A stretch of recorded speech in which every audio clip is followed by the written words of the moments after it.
You come here carrying a silent wound, a question you may not have dared to speak aloud because it stings too much when it lingers in your chest. You ask yourself why it is that the light you carry, that invisible glow that you never asked for but cannot quite extinguish, seems to provoke in others not warmth but distance, not admiration but coldness. This paradox is not trivial. It is not merely the shallow envy of small minds or the jealousy of fragile egos. It is a psychological mystery that runs deep into the layers of the unconscious, into the places where archetypes stir and shadows rise. And it is here, in this chamber of collective and individual psyche, that we must enter together if we are to find any explanation worthy of your suffering. I want you to picture the radiance within you, not as something ornamental, but as an archetypal fire. It is the flame Prometheus stole from the gods, the fire that brings awareness, creativity, and illumination. When you walk into a room, you are not merely bringing your body. You are bringing this subtle fire that others feel before they even name it. It is not a glow that pleases everyone. In fact, for many it unsettles, because the fire within you casts shadows in them they have long preferred not to see. To be radiant is not only to be luminous, but also to be revelatory. And revelations are rarely welcomed when they expose the concealed face of the soul. Think of the dream in which one suddenly finds themselves naked in public. The body exposed is embarrassing, not because the body is shameful, but because the unconscious fears exposure, fears the unveiling of what is usually hidden. Your radiance does this in waking life. Without intending to, you illuminate others in such a way that their own masks tremble, their own shadows stir, their own secret doubts whisper, it is not your fault. Yet it is your presence that draws the curtain back, and so you are made into the mirror they would rather shatter than face. There is something archetypal here. The radiant one always stirs ambivalence. Consider the myth of the hero or the prophet. They are admired and despised in equal measure. The light bearer is followed by crowds, but also crucified. This is not an accident of history, but a law of psychic life. When someone embodies the archetype of light, others experience both the call to transformation and the fear of annihilation, for to be transformed is to die to what one was. And who willingly dies?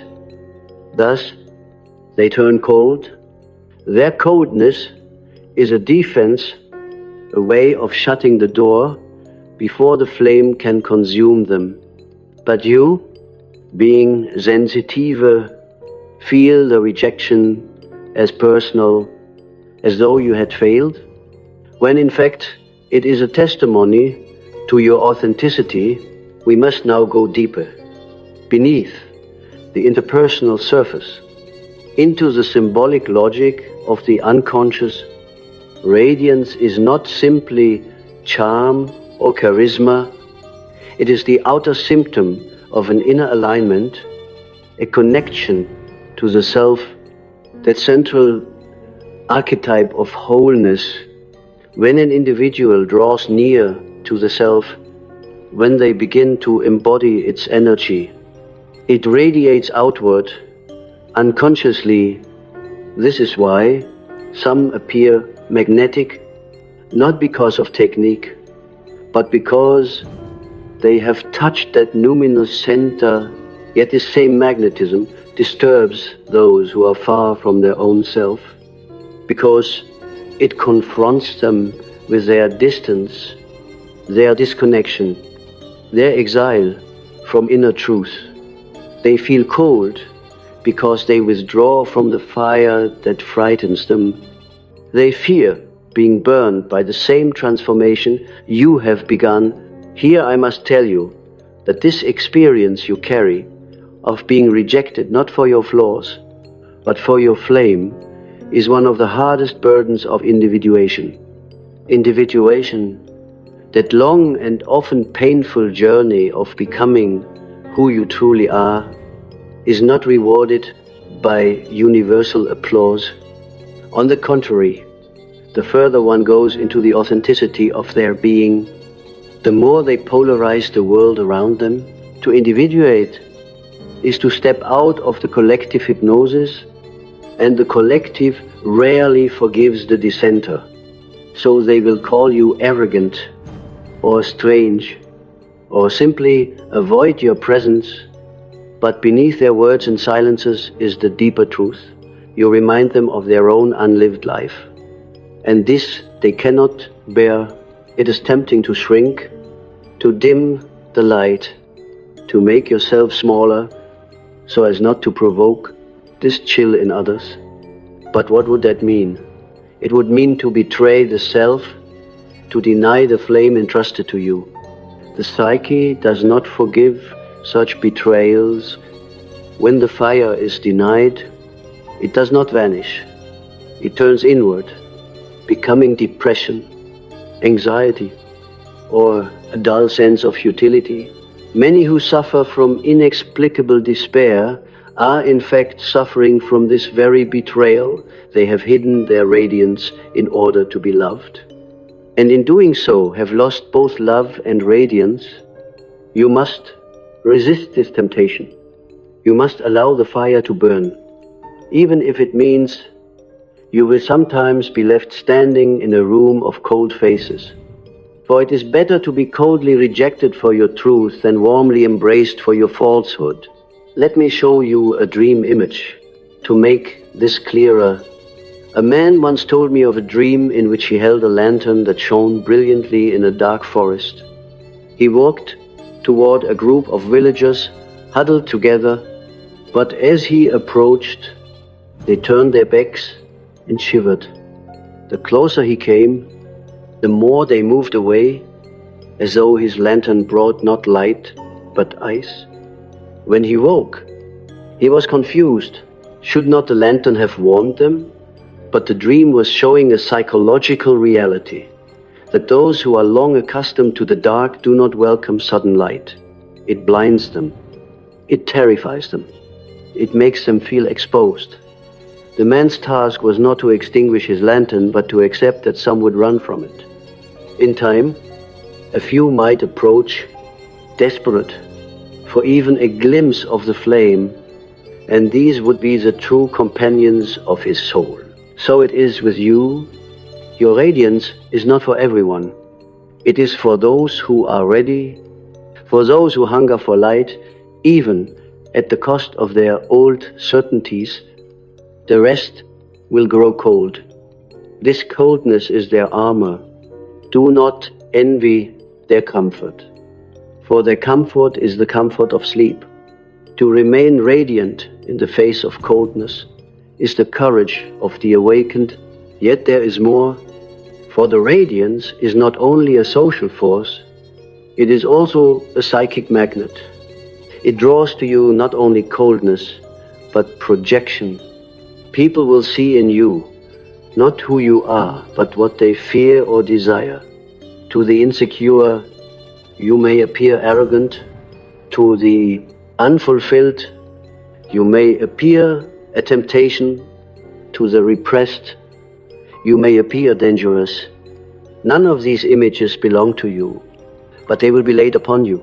This is the tragic privilege of the luminous soul, to become a screen for the projections of others. Do not mistake these projections for your essence. You must learn to discern between what is yours and what is theirs. Otherwise, their coldness will seep into your bones and freeze your flame. Remember always, you are the lantern, not the shadow it casts in their minds. There is in this dynamic also the whisper of the shadow, for you too have a shadow, and the more radiant you are, the more potent your shadow becomes. If you believe yourself purely luminous, you will be blind to the darkness that trails you. And then, when others turn cold, you will not understand that part of their reaction may be to the shadow you unconsciously evoke. This is why humility is essential. Not the false humility of dimming your flame, but the true humility of knowing that the flame always casts a shadow. To be radiant is to accept responsibility for the psychological effect you exert without collapsing into guilt or self-condemnation. The shadow is not a punishment but a balance. If you know it, you will remain whole. If you deny it, you will be undone.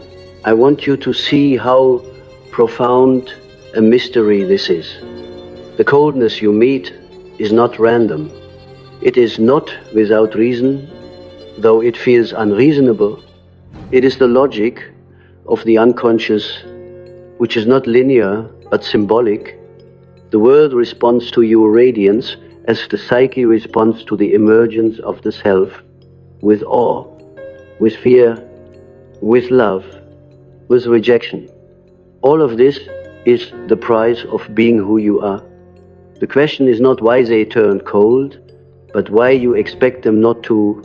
Did you imagine that illumination comes cheaply, that it would grant only friends and never solitude? Did you imagine that to be a flame would not also mean to walk alone through nights of frost?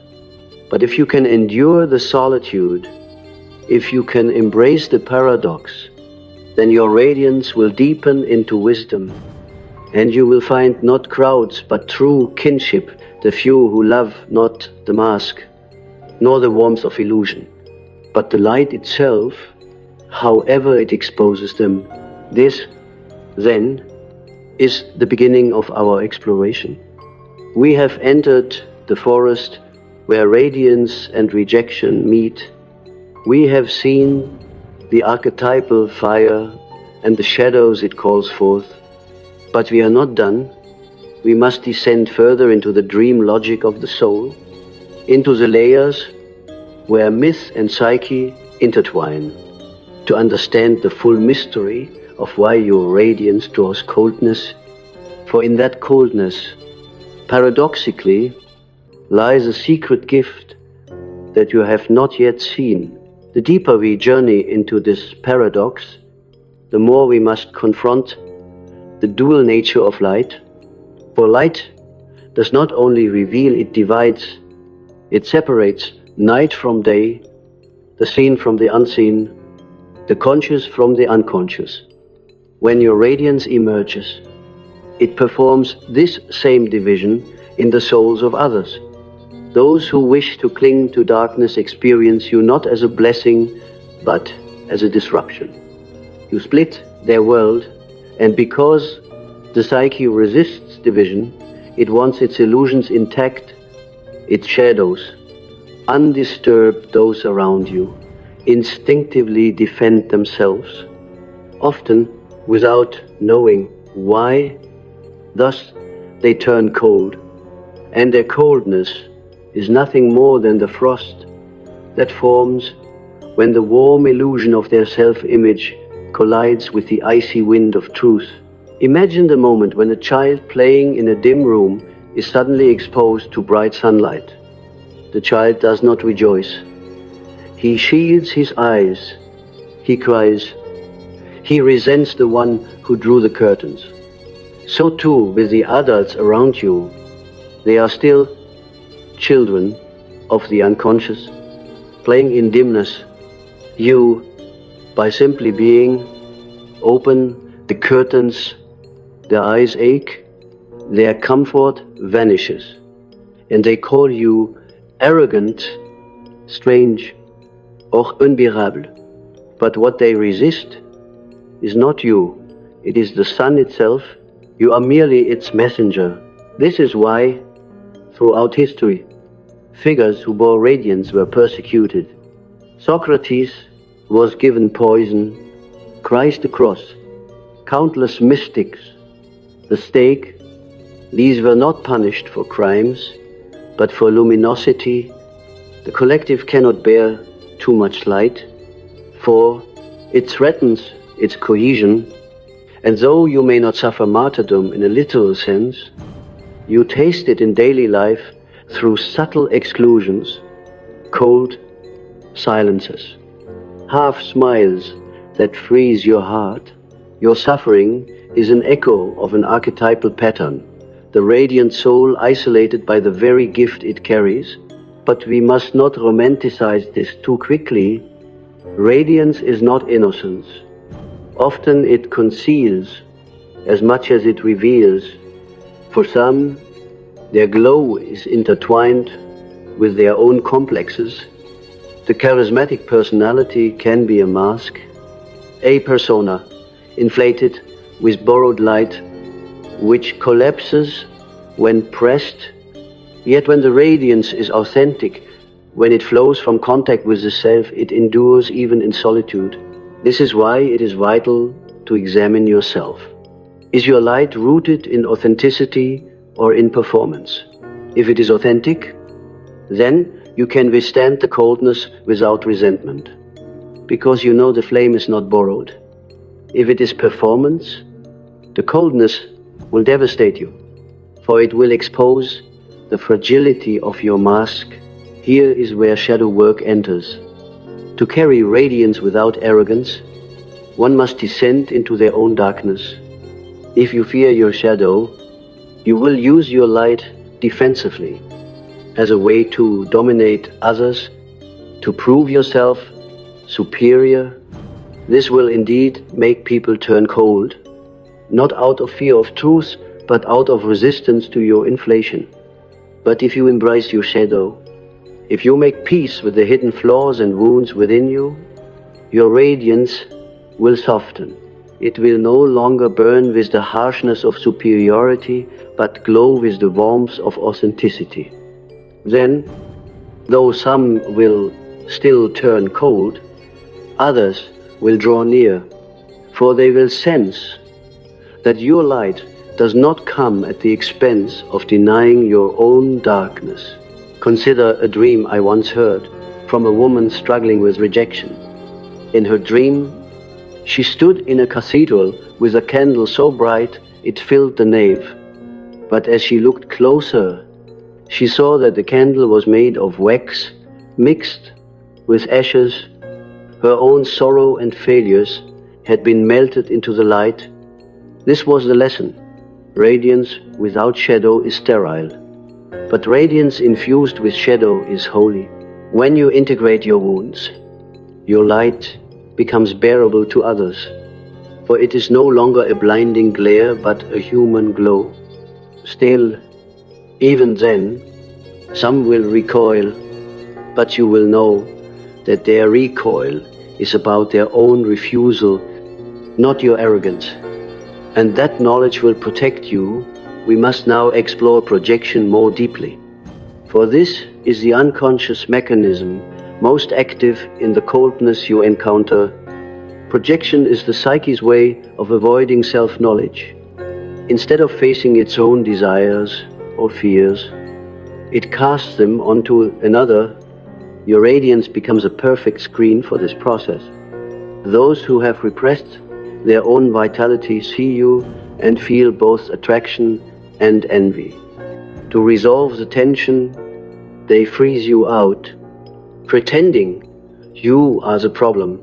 Others, who fear their own aggression, may project hostility onto you, reading into your glow a dangerous arrogance. Still others, longing for salvation, project their inner savior onto you, which can turn quickly into resentment when you fail to fulfill their fantasy. All these projections swirl around you, and the coldness you feel is often the chill of their disowned selves clinging to you. This is why the path of individuation is lonely, not because others are evil or cruel, but because most are entangled in their own projections and cannot meet you as you are. To demand that they do so is futile. The task is not to change them, but to hold your ground, to remain radiant without internalizing their projections.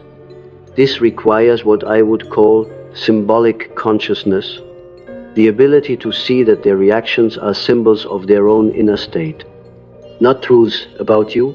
When you see symbolically, their coldness becomes less a personal wound and more a message about the collective condition of the psyche. It hurts less, not because you are numb, but because you understand. Do you see? Then, how your radiance functions as a mirror. Those who turn cold are revealing the state of their own inner fire. When their flame is weak, your blaze threatens it. When their flame is hidden, your light exposes it. When their flame is distorted, your glow reveals the contrast. To live as a mirror is not easy, but it is meaningful, for mirrors are essential to the psyche's growth, even if they are despised. Without mirrors, no one would ever confront their own face. Now let us descend even deeper into the archetypal realm where myths speak more powerfully than concepts. Think of Narcissus gazing into the water, unable to love anyone but his reflection.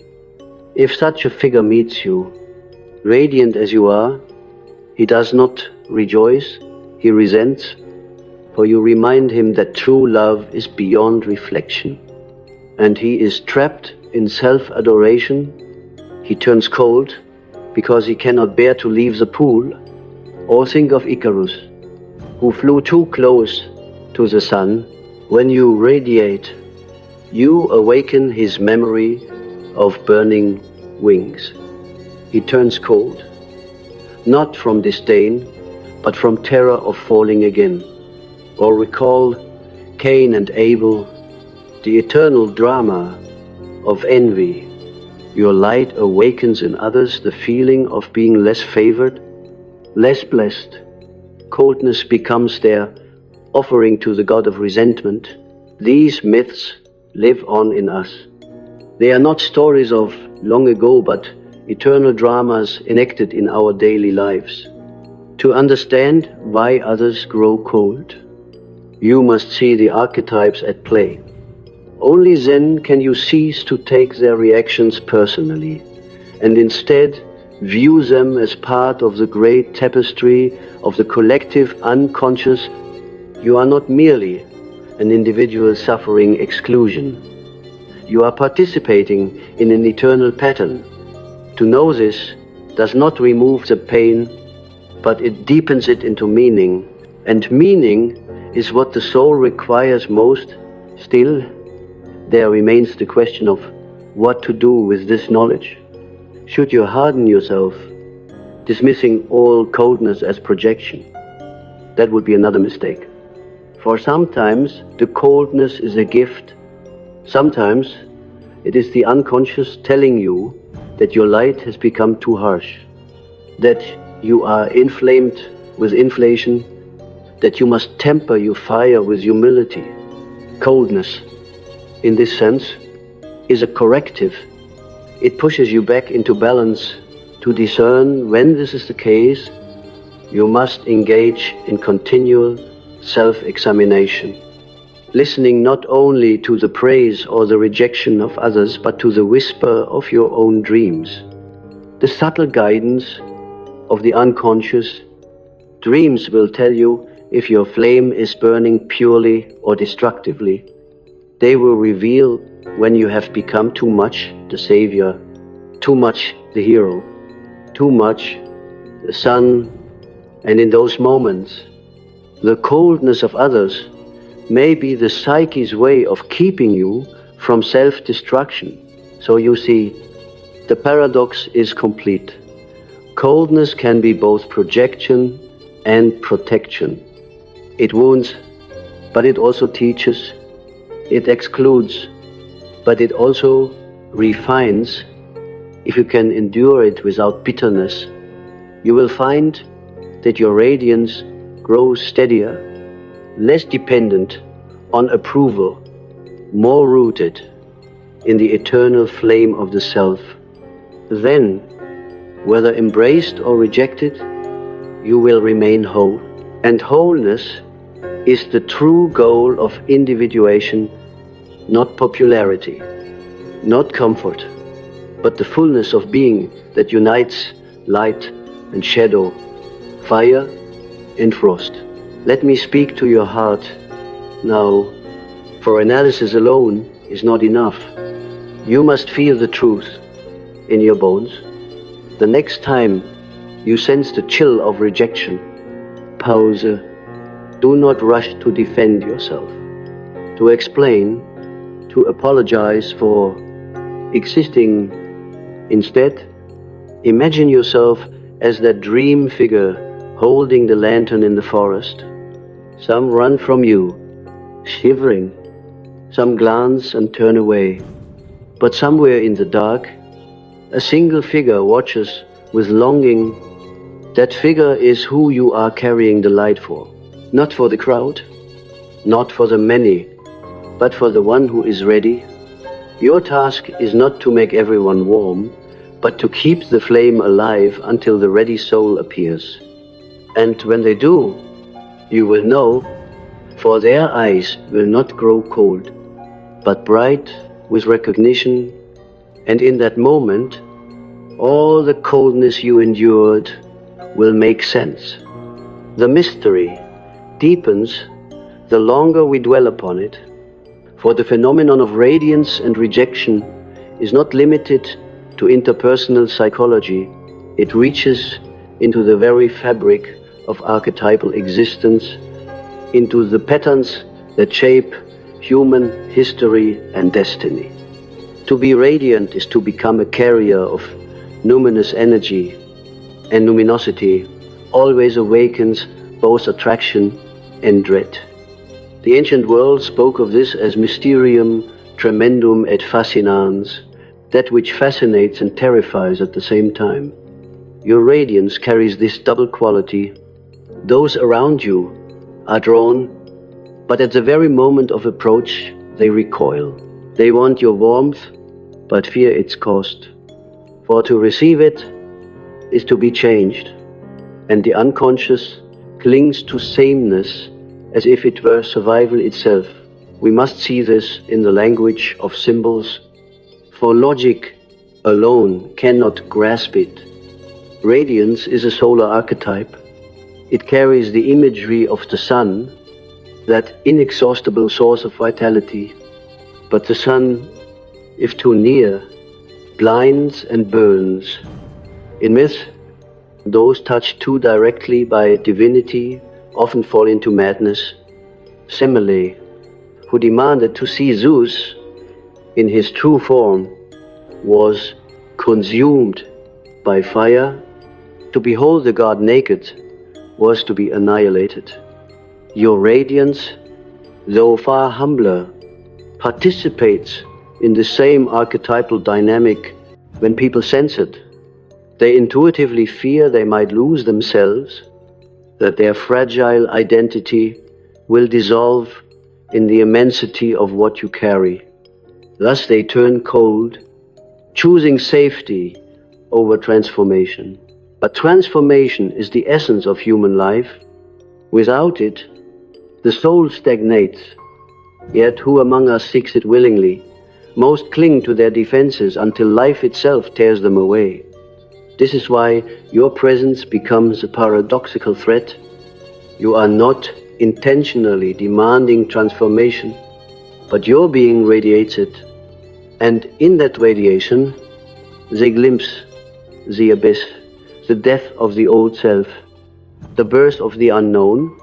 Better to grow cold, they say, better to shut the door, and so they save themselves from the fire, at least for a time. But in truth, they save only their illusions. Their soul continues to hunger, even as their conscious mind denies it. You must understand this so you do not become embittered. If you see their coldness as betrayal, you will harden into resentment. But if you see it as the psyche's natural resistance to transformation, you will remain compassionate. They are not rejecting you. They are rejecting the death that your radiance whispers about. Few are ready for death, even in symbolic form. Yet without death there is no rebirth, no individuation, no wholeness. So the world clings to its half-light and shivers in the presence of fire. There is another layer, subtler but equally important, the archetype of envy. Envy is not merely a personal vice, it is an elemental force in the collective unconscious. It arises whenever one perceives another as embodying a quality one has repressed or denied. When you radiate, you embody vitality, authenticity, contact with the self. Those who have buried these in themselves feel envy, though they rarely name it. Envy masquerades as indifference, as critique, as coldness, but beneath it lies a cry. Why not me? Why do I not glow? Why is my flame hidden while yours burns? Their coldness is their attempt to freeze that cry, to silence the unbearable longing. In this way, envy is also a confession. Though they never intend it as such, their rejection tells you more about their hunger than about your worth. Do not imagine, however, that you are immune. Envy is also within you. For each time you meet someone whose radiance surpasses yours, you too will feel the chill of envy. It is not a sign of wickedness, but of incompleteness. The task is not to abolish envy, but to recognize it as a message. It says, this quality you see in the other is also within you, awakens, unlived. Thus, envy can guide you back to your own flame. If you dare to listen, in this sense, the coldness of others is also your teacher, for it reminds you of how the psyche responds to light, including your own psyche. To be human is to live within these dynamics, never fully escaping them, but learning to navigate them with awareness. Now, let us turn to the dream world once again, for the unconscious speaks here in images more potent than words. A young man once told me of a dream in which he stood in a frozen lake at night. Beneath the ice, he saw a glowing figure, himself radiant and warm, but unreachable. Around the lake stood villagers, pointing at him with fear, whispering, yet none dared to break the ice. He felt the loneliness of being radiant but trapped, admired but avoided. This dream revealed his inner reality. His light was sealed beneath the coldness of others, and even he could not reach it fully. Yet the dream also offered hope. The ice was thin. One strike might free him. The task was not to extinguish the villager's fear, but to break through his own barrier of isolation, to claim his radiance as his own. Only then could others approach him without terror. You see, then, that the coldness of others can entrap you if you believe their fear. If you internalize it, you freeze yourself. But if you see it for what it is, the defense of their own unconscious, you can remain warm beneath their frost. The choice is always yours, to let their coldness extinguish you, or to let your flame endure regardless. This is the heroic act of individuation, to remain faithful to the inner fire even when the world withdraws its warmth. We must also speak of love, for love and radiance are inseparable. The radiant one often longs for love more deeply than others, for they feel the ache of the soul separation with particular intensity. Yet here too the paradox appears. Your radiance makes you lovable in theory, yet in practice it makes intimacy difficult. Others may admire you from afar, but hesitate to draw close, fearing to be consumed. This creates in you the wound of unrequited closeness, of friendships that cool, of lovers who withdraw without clear reason. You may ask, is there anyone who can truly love me as I am, radiant and flawed, luminous yet shadowed? The answer is yes, but only among those who have themselves confronted their own light and shadow. Only those who have endured transformation can love another who carries fire. Until then, most will play games of attraction and avoidance, warmth and coldness, never committing to the real. This is why the individuation journey is so often solitary, not because love is impossible, but because true love requires two individuals who have both faced their depths. Anything less is shadow play. You, as radiant, cannot be satisfied with half-truths. You hunger for the whole, and this hunger itself frightens others. So you wait, and in the waiting, you are refined. Patience becomes your teacher. Solitude, your companion. Radiance, your consolation. In time, if fate allows, you will meet those who do not turn cold, but warm themselves at your fire without fear. Until then, solitude is not punishment, but preparation. Here we touch upon the mystical dimension. Radiance is not merely psychological, it is spiritual. It comes from contact with the numinous, with that which transcends the ego. The soul that glows has touched eternity, however briefly, and eternity is not easily borne by those still bound to time. This is why people recoil. They sense in you a whisper of the infinite, and it terrifies them. The infinite dissolves boundaries, questions identities, unsettles certainties. Most prefer their walls intact. Thus, they shiver in the presence of what they cannot name, and you feel their chill as rejection, but in truth, they are shivering before the face of God, glimpsed in you. Though they would never admit it, I must emphasize again, this is not cause for pride. To carry radiance is not to be superior, it is to be burdened with responsibility, for if you misuse it, if you wield your light to manipulate or inflate yourself, the coldness you receive will not be projection, but just consequence. Many who begin radiant fall into this trap, seduced by the adoration of the few, embittered by the rejection of the many, and in their bitterness they harden, becoming tyrants of light. Then their radiance becomes destructive, and they are consumed by their own inflation. This is why humility is essential. Humility, not as self-belittlement, but as constant remembrance that the light is not yours. It flows through you from a source greater than you, a source you neither created nor control.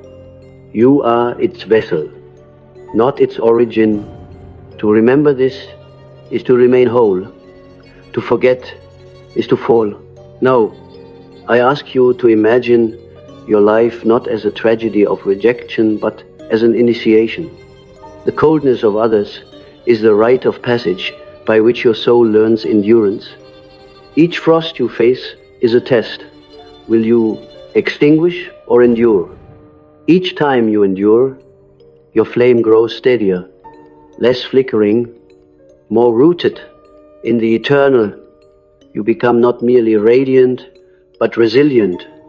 And resilience is the mark of the true initiate, the one who has passed through trial and emerged whole.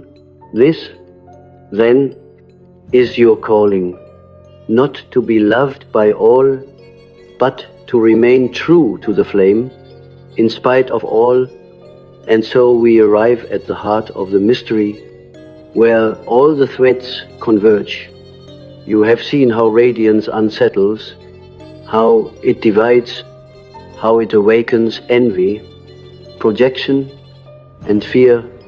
You have walked with me through the myths and the dreams that reveal the secret logic of the unconscious, the symbolic truth that explains why the warmest light can provoke the coldest silence. Yet, knowledge alone does not heal. What heals is integration, the willingness to bear this paradox without fleeing from it, without dimming yourself to please, without inflating yourself to dominate. Integration is the art of standing in the middle of fire and frost, knowing you belong to both, and yet are destroyed by neither. The psyche longs for wholeness, and wholeness always requires the union of opposites. Your radiance is one pole, the coldness of others its counterpole. To wish for radiance without rejection is to wish for day without night, birth without death, love without risk. The soul does not grow in such sterile fantasies. It grows where opposites clash, where tension forces expansion. This is why the coldness of others is essential.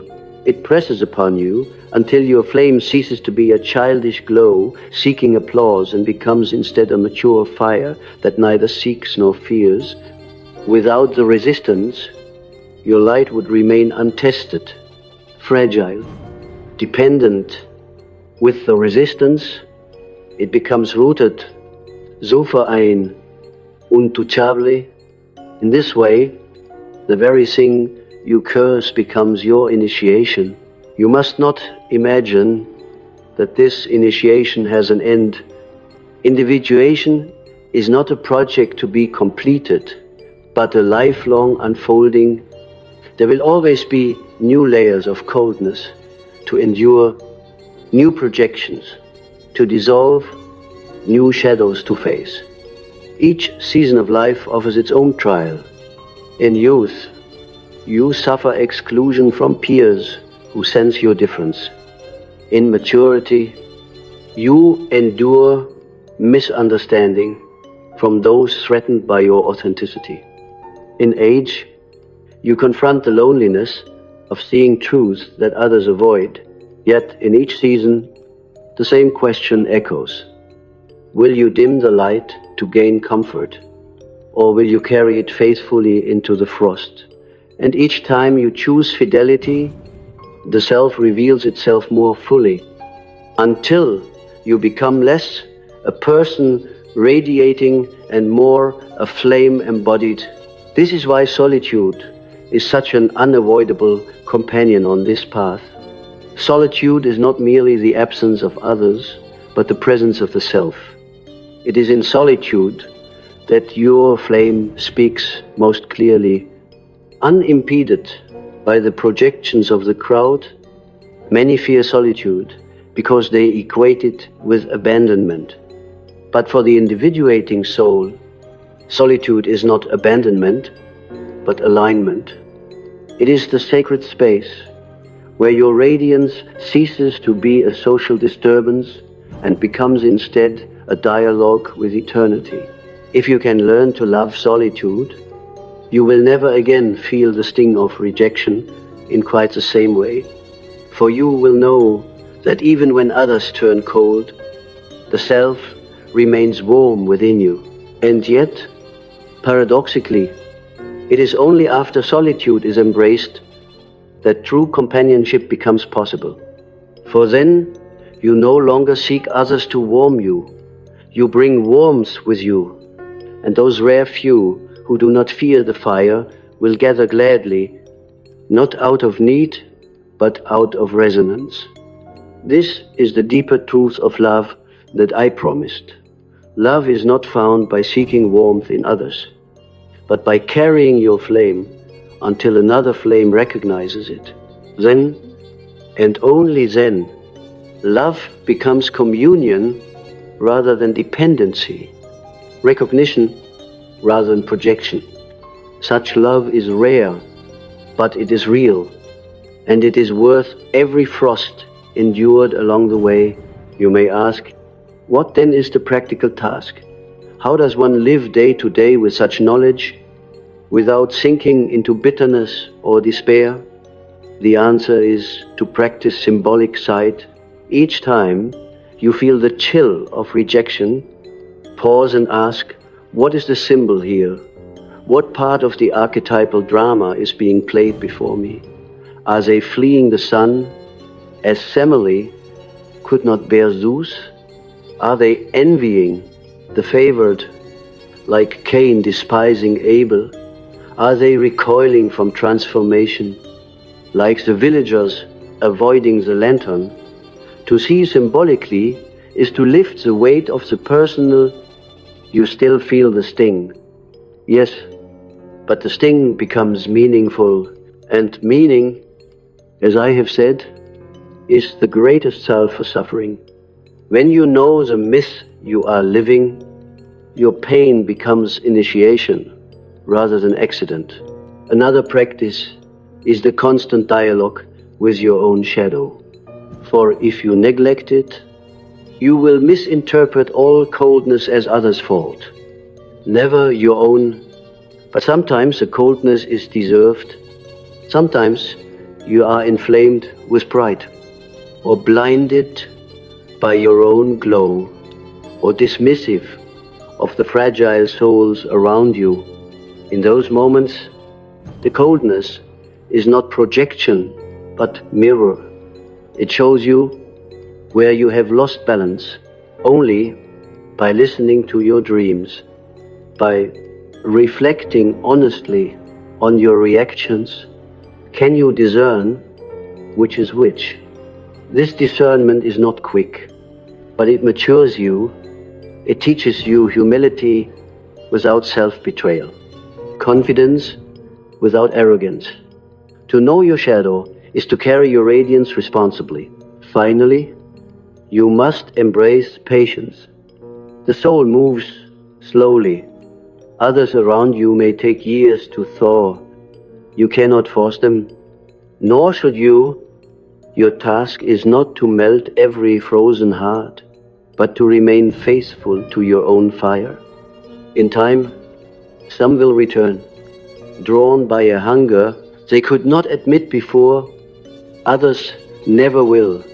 Both are acceptable. The measure of your life is not the number of those who accept you, but the depth of your fidelity to what you are. When you stand at the end of your days, it will not be the applause you remember, nor the rejection. It will be the steady flame you carried through it all. The quiet knowledge that you did not extinguish yourself to be loved. I want you to hear this as both comfort and challenge. Comfort, because you are not rejected without reason. You are living out an archetype as old as humanity. Challenge, because you cannot escape it by compromise. The only way is through. To shrink is to betray yourself. To inflate is to destroy yourself. To endure is to become yourself. And in becoming yourself, you fulfill the deepest demand of the psyche. Individuation, the union with the self that is wholeness. Do not despise the coldness. Then let it teach you, let it test you, let it refine your flame. And when you walk through the world, radiant yet solitary, remember that you are not alone in essence. Countless souls before you have walked this same path. Countless souls beside you, walk it now, even if you do not see them. You are part of a lineage of luminous ones who endured rejection not as punishment, but as passage. And because they endured, the human soul has been carried forward, each flame preserving the fire of truth through the nights of history. You are one of them. That is why you feel as you do. That is why the world turns cold. And that is why you must endure. So let us close, as we began, with the image of fire. You are the lantern in the forest, the candle in the cathedral, the sun rising in the unconscious. The frost will come, the villagers will turn away. Some will envy, some will fear, some will scoff, but somewhere in the dark, a soul watches, longing. It may be a stranger, it may be your own deeper self, it may be God Himself. To that watcher, your flame is salvation. Keep it alive. Do not extinguish it. For the comfort of the many, do not inflate it. For the adoration of the few, simply let it burn. Faithfully, humbly, steadily. This is all the self asks. This is all the world needs. This is the meaning of why your radiance makes people turn cold without reason. Because your fire belongs not to reason, but to mystery. And when the cold has done its work, when you have endured the loneliness and embraced the paradox, you will discover something unexpected. The coldness that once wounded, you will become your teacher. It will have hardened not your heart, but your flame, made it unshakable. You will stand at last, not needing warmth from others, yet able to give it freely. And in that moment, you will know the radiance was never yours to begin with.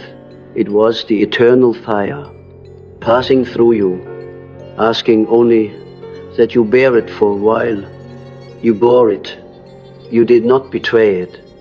And because of that, the world, though cold, is not dark.